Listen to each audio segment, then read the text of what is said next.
Gusto niyo bang magayuma ang isang tao na kahit hindi pa kayo nagkarelasyon?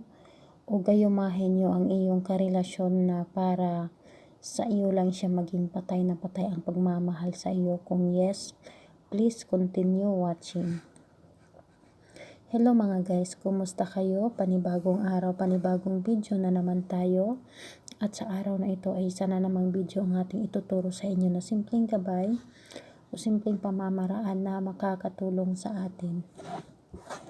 At bago ang lahat, gusto ko lang mag-disclaimer sa mga taong hindi naniniwala o hindi gusto ang kagaya nitong video. Please skip this video and maghanap kayo ng videos na gustong gusto nyo dahil ang video na ito ay para lamang sa mga taong naniniwala and gusto mag-try. Ngayon, ang ating pag-uusapan ay about sa panggagayuma. Gagamit tayo ng Latin or orasyon. Ito ang ating gagamitin ngayon. At paalala ko, huwag ninyo itong gamitin sa 20 pababa. Kailangan 20 pataas or 20 years old pataas. Huwag kayong gumamit kung kayo ay nasa teens pa lang. Huwag kayong gagamit nito. Dahil ang ating gagamitin ngayon, napaka-epektibo, sagrado, at napakalakas ang kapangyarihan nito. Kaya ako'y nagpapaalala sa inyo, at isa rin na ipapaalala ko sa inyo, huwag ninyo itong gawin kung kayo ay hindi sigurado sa taong inyong gagawan, dahil kayo ang kumbaga tatalab man ito sa kanila, ngunit kapag kayo ay hindi seryoso sa kanya o pagdating ng panahon kayo ay mawala ng pagmamahal sa kanya, sa inyo po ang balik. Kumbaga, ano ba ang klaseng balik nito sis? Sa inyo ang balik, kumbaga kayo na ang mamalasin sa pagmamahal kung gagawin ninyo ito. Ito ay gagawin nyo lang kung alam ninyo sa inyong sarili na siya na talaga habang buhay. Ito ay gagawin nyo kung alam nyo na siya na talaga at hindi kayo magluloko din. Baka sa ngayon gagawin ninyo ito dahil mahal nyo pa siya. Baka pagdating ng panahon ay kayo ay mawala ng pagmamahal sa kanya. Wag ninyo itong gagawin sa kanya. Kailangan na sigurado ka talaga na siya na talaga ang gustuhin mong makasama habang buhay. Ngayon, at gagawin nyo rin ito kung may lubos kayong paniniwala nito, dahil itong aking ituturo ngayon, kapag gagawin ninyo ito tapos inunahan nyo na ng mga negative, kumbaga sabihin mo sa iyong sarili o sa iyong isip na gagawin ko to, baka rin naman hindi ito tatalab, ay hindi pwede. Kailangan na positive ka lang talaga, kasi kailangan na alam mo sa iyong sarili na tatalab ito. Ngayon, ano ba ang ating kailanganin dito sis para magawa namin ito? At syempre, ito ay pwede sa hindi mo pa karelasyon. Bago ko ito sabihin, pwede ito sa hindi mo pa karelasyon, na gusto mo pa lang ang isang tao, pwede mo itong gawin. Pwede na rin ito sa nagkahiwalay kayo, pwede mo itong gawin. Pwede mo rin ito sa okay naman kayo at hindi mo gustong mawala ka o mawala siya sa iyong feelings, o mawala siya sa iyong tabi. Ngayon, sis, pwede rin ba ito sa babae to babae, lalaki to lalaki? Yes, pwede ito, kumbaga kung may talaga kayo. At sis, pwede din ba ito sa LDR? Yes, pwede ito sa LDR, at malalaman ninyo mamaya kung ano ang mga kakailanganin. Kung meron kayo nito ay pwede ito sa inyo sa mga LDR. Ngayon, ano ang kailangan nating gawin o kailanganin natin na kailangan natin na gamit para magawa natin ito sis? Ang ating kailanganin na gamit, kumuha tayo ng 3 kandila, kahit gamit na ay okay lang. Puti, kailangan natin puting kandila. 3 puting kandila, kahit gamit na. kailangan din natin medyo malaking tela na kulay itim. Kahit anong tela basta itim, medyo malaki. Again, kandilang puti 3. Kahit gamit na o kahit anong shape ng kandila, pahaba ba yan o ganito o yung yung matatabang kandila, ikaw na ang bahala. Basta 3 kandila na puti, 1 telang itim. Again, telang itim, kailangan natin telang itim. At kailangan natin ng gamit ng taong inyong gagawan. Kahit anong gamit niya na meron kayo, mapapantalon, t-shirt, tawag nito yung panloob niya. Kahit nalabahan na yan ay okay lang. Kahit anong gamit niya, meron ba siyang relo sa'yo, bracelet, or basta gamit niya, kahit anong klaseng gamit ay pwede, basta galing talaga sa kanyang katawan na gamit, yung sinusuot niya or nasuot niya na, yun ang ating kailangan. Ngayon, paano ba natin ito gawin, sis? Halimbawa ito ay nilagay mo na, halimbawa kunin natin ang kandila, ito ay nilagay mo na dito ang itim na tela. Kailangan itim na tela. Kailangan nalagay mo nandito ang itim na tela. Halimbawa ito ay itim na tela. Yung ating kandila, ipa-triangle mo lang. Ganon. Triangle na, 'di ba? Sindihan mo itong kandila. Yung 3 kandila, sindihan mo. Pagkatapos ay mag-orasyon ka. Ano ba ang ating orasyon, sis? Ang ating orasyon, pakinggan ninyong mabuti at doon ninyo kasi medyo mahaba ang ating orasyon, sa description side o description box ninyo makikita ang ating orasyon. Doon ninyo makikita ang ating orasyon sa description box, kasi hindi nyo makikita dito o hindi nyo maano yung akong sasabihin dahil napakahaba. Saan ba namin makikita ang description, sis? Okay, bigyan ko kayo ng example kung saan ninyo makikita ang description. Ito ang ating description. Halimbawa, dito, 'di ba dito?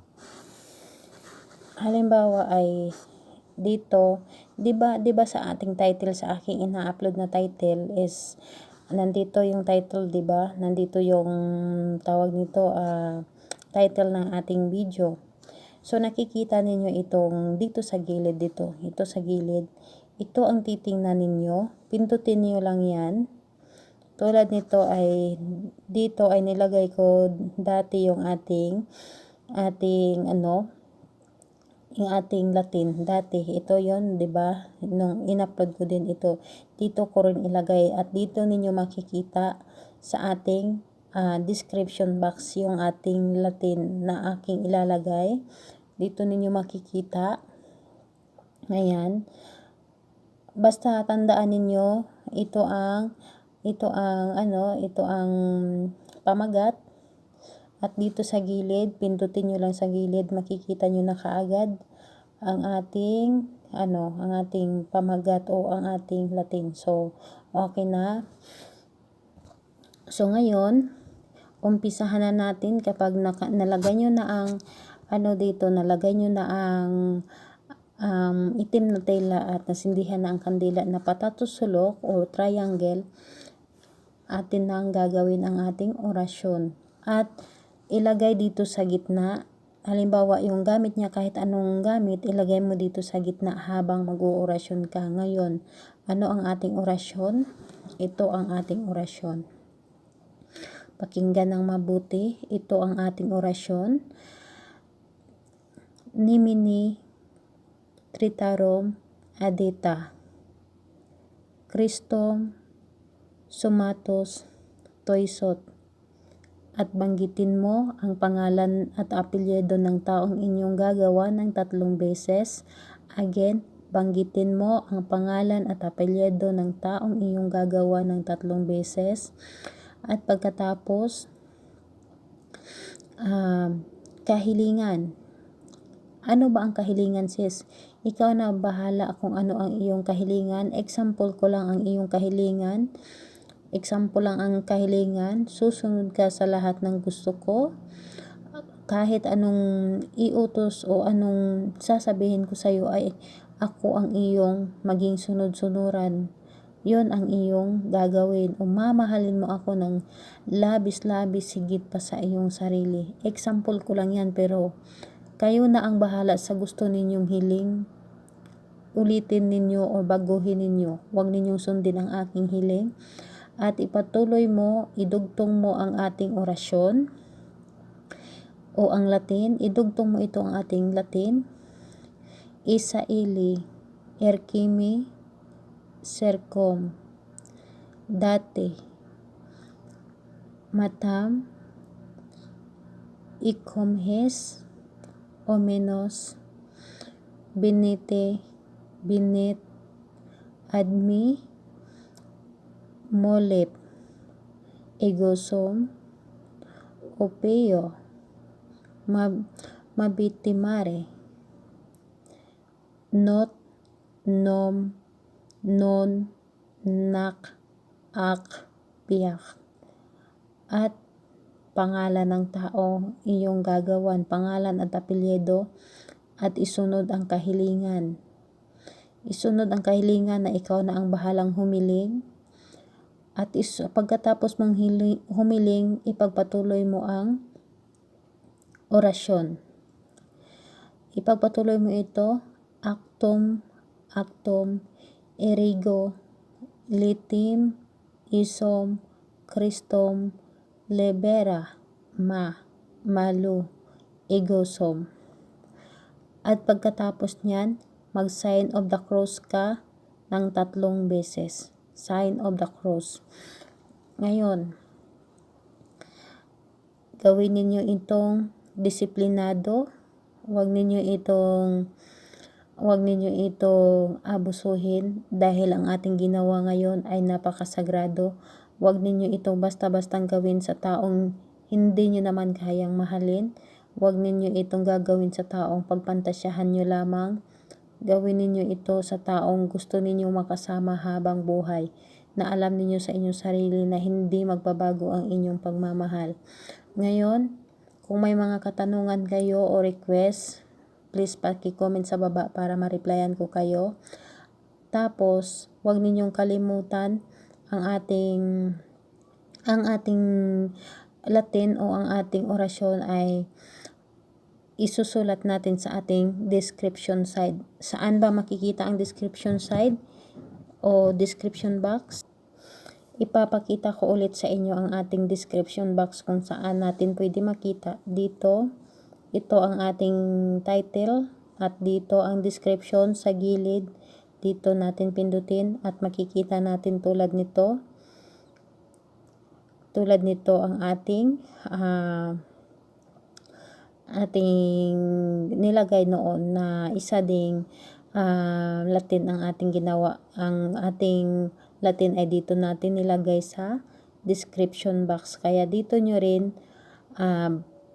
pindutin at makikita ninyo ang aking ilagay na Latin kung gusto ninyo itong gawin. And ngayon, salamat at sana ay magustuhan ninyo ang ating Latin at makatulong ito sa inyo. And bye-bye everyone. God bless us all. Tapos magtatanong ka, sis, kailan ba natin ito gagawin? Gagawin natin ito ng Friday or Tuesday. Gabi natin ito gagawin ng 7 p.m. or alas 7 ng gabi. Kailangan natin ng alas 7 ng gabi natin ito gagawin or kahit alas 9 ng gabi. At sis, pagkatapos, saan namin ito ilagay? Halimbawa, di ba nandito ito sa, nagkapatong ito ng, ng itim na tela. Balutin mo ito ng itim na tela kasama iyong gamit ng iyong ginawan o gamit ng taong inyong ginawan. Balutin nyo ito at ilagay ninyo ito doon sa pinaka sulok-sulukan na hindi pwedeng makikita ng tao. Kailangan talaga na hindi mo ito ipagsasabi o walang makakaalam nito. Itago mo ito doon, hayaan mo na ito doon. Kailangan talaga nandoon lang ito at hindi mo ito pwedeng galawin.